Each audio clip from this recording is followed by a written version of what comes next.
नमस्कार दोस्तों, कैसे हैं आप लोग। आई होप अच्छे होंगे। तो आज हम लोग इस वीडियो में बात करने वाले हैं टीडी कमीशन बिल कैसे बनाएं, टीडी कमीशन जो मिलता है उसको कैसे क्लेम करें। बहुत सारे ऐसे जीडीएस हैं जो लोग नए नए आए हैं और उन लोगों को मालूम नहीं है कि जीडीएस जब हम बन जाते हैं यानी बीपीएम बन जाते हैं, ब्रांच पोस्ट मास्टर बन जाते हैं, तो बीपीएम को टीडी कमीशन मिलता है और उनको ये नहीं मालूम है कि कैसे क्लेम किया जाता है, कितना रुपया मिलता है, कैसे कैसे प्रोसेस है, कुछ भी नहीं मालूम है। ठीक है, तो आज आपको पूरी तरह से जानकारी देंगे आप टीडी कमीशन बिल कैसे बना सकते हैं और आपको बहुत सारे फायदा होता है। टीडी कमीशन बिल मतलब फायदा, पैसा आएगा। जिस जैसे आपका सैलरी आता है हर महीने, उस तरह से जब आप टीडी करते हैं महीने भर का, तो आप बिल जब बना के देते हैं टीडी कमीशन बिल, तो आपको कमीशन आता है। ठीक है, आप या तो बाय हैंड दे देगा या फिर अकाउंट में ट्रांसफर कर देता है, लेकिन मैक्सिमम चांसेस यही है कि हैंड टू हैंड कैश दे दिया जाता है एसपीएम के द्वारा।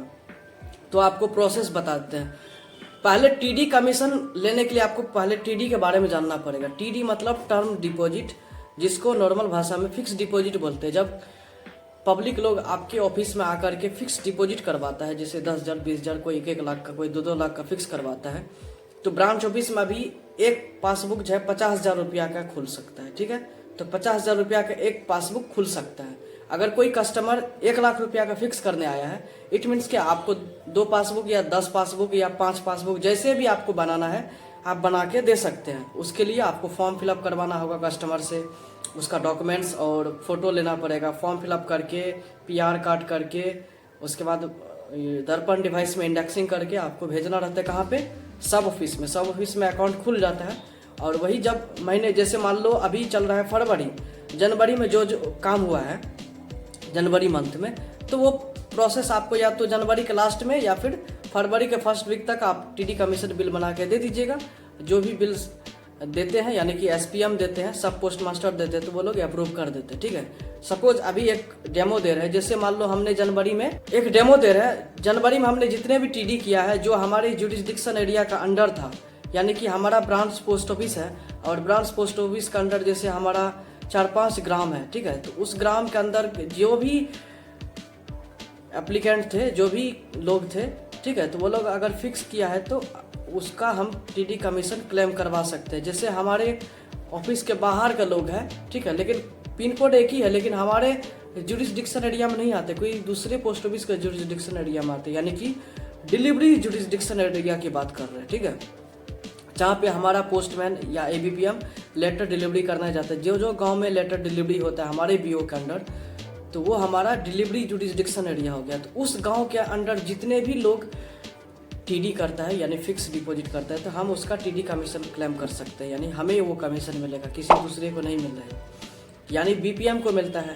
और एबीपीएम भी ले सकता है। जब वहाँ पे उसके बीओ में बीपीएम नहीं है, तो वो एबीपीएम ही बीपीएम के चार्ज में है, तो वो अपने आईडी से टीडी कमीशन क्लेम कर सकते हैं। तो उसके लिए क्या करना होगा, आपके पास सबसे पहले महीने भर का जितने भी अकाउंट आपने खोला है, 1 तारीख से लेके मान लो 31 तारीख जनवरी तक जितने भी अकाउंट खुला है, सारे अकाउंट नंबर आपको लिखना होगा। लिखने के बाद आपको पीआर नंबर सब रेडी रखना पड़ेगा, जो जो पीआर नंबर है वो सब कुछ। आपको एक टीडी कमीशन बिल आता है फॉर्म, हमारे टेलीग्राम चैनल पर, नहीं तो हम इसको बगल में लगा देंगे।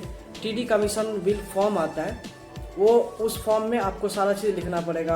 आपका अकाउंट नंबर, वो जो अकाउंट नंबर से खुला है, पीआर नंबर, कितने रुपया का टीडी खोला गया है, कितने साल का टीडी खोला गया, क्योंकि यहाँ पे जो है 4 तरह का टीडी कमीशन क्लेम कर सकते हैं। एक 1 ईयर टीडी का, एक 2 ईयर्स टीडी का, एक 3 ईयर्स टीडी का, एक 5 ईयर्स टीडी का। 1 ईयर टीडी का कमीशन रेट होता है 0.5%, ठीक है, यानी कि आधा %।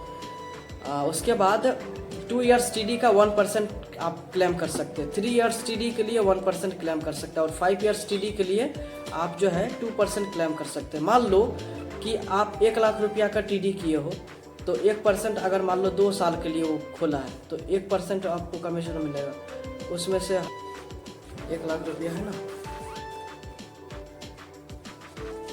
1 लाख का मान लो 1% क्लेम हुआ, ठीक है, तो 0 कैंसिल, 1,000 रुपया आपका कमीशन हो जाएगा। ठीक है, मान लो एक अकाउंट है 1 लाख रुपया, सॉरी, एक आदमी 1 लाख रुपया का अकाउंट खोलने आया और आप तो अकाउंट 2 को खोलोगे या 3 को, 4 को, 5 को, जितना आप खोलना चाहते खोल सकते हो।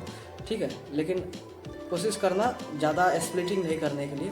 तो आप मान लो 1 लाख रुपया का टीडी कमीशन क्लेम करोगे 2 साल के लिए, अगर वो खोला है तो आप 1000 रुपया कमीशन आपको मिल जाएगा। अगर वो 5 ईयर्स के लिए किया है तो आप डायरेक्ट 2000 रुपया क्लेम कर पाओ, क्योंकि 2% कमीशन है। अगर वो 1 ही साल के लिए खोल रहा है तो 0.5% क्लेम होगा, तो उसको मल्टीप्लाई कर दो, इधर कैंसिल 3 0 कैंसिल हो गया, तो आप 100 रुपया क्लेम कर सकते हो। इसी तरह ढेर सारे अकाउंट रहता है, एक ही टीडी थोड़े नहीं खुलता है 1 महीने में। तो इस तरह से आप टीडी कमीशन क्लेम कर सकते हो, ठीक है। तो फॉर्म फिलअप करो। तो टीडी कमीशन क्लेम करने के लिए आपको फॉर्म फिलअप करना पड़ेगा, ठीक है। 1 ईयर्स का टीडी, 1 ईयर का जो टीडी है उसका अलग से फॉर्म बनाओगे, 2 ईयर्स का टीडी अलग से बिल बनेगा, 3 ईयर्स का टीडी अलग से बिल बनेगा, और 5 ईयर्स का टीडी है अलग बिल बनेगा, ठीक है। अलग अलग बिल बनता है, यानी कि एक ही में होश पोश करके मिला दिए। 1 ईयर के टीडी एक ही में लिख दिए, 2 ईयर्स के टीडी एक ही में लिख दिए, 3 ईयर्स का टीडी एक ही में लिख दिए।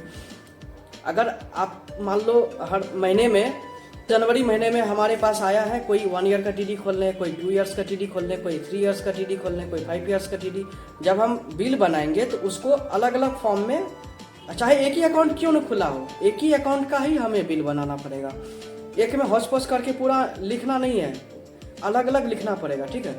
और वो सब बिल बना करके आपको पूरा, आपका रिवेन्यू टिकट सब लगेगा, ठीक है। रिवेन्यू टिकट दे करके अगर 5 ईयर्स, अगर 5000 से ज़्यादा कमीशन बिल बना रहे हो तो उसमें रिवेन्यू टिकट लगा करके, साइन करके, स्टैम्प दे करके आपको भेजना रहता है। कहाँ पे? सब ऑफिस में। आप डायरेक्ट भी जा करके सब ऑफिस में दे सकते हो, नहीं तो आपका जो डाक सेवक आते हैं मेल लेकर के, मेल लेके जाते हैं, तो उसी मेल में आप दे सकते हो। टीडी कमीशन बिल बना के दे देना, फिर एसपीएम वो उसको अप्रूव करते हैं। कुछ भी अगर आपके जुरिस्डिक्शन एरिया के बाहर का वो आप टीडी कमीशन क्लेम कर दिए हैं तो हो सकता है वहाँ पे वो गोला लगा दे, काट दे, ठीक है। तो आपके ही डिलीवरी जुरिस्डिक्शन एरिया के अंडर का लोगों का होना चाहिए, बाहर लोगों का नहीं होना चाहिए, क्योंकि ये रूल्स बन गया है।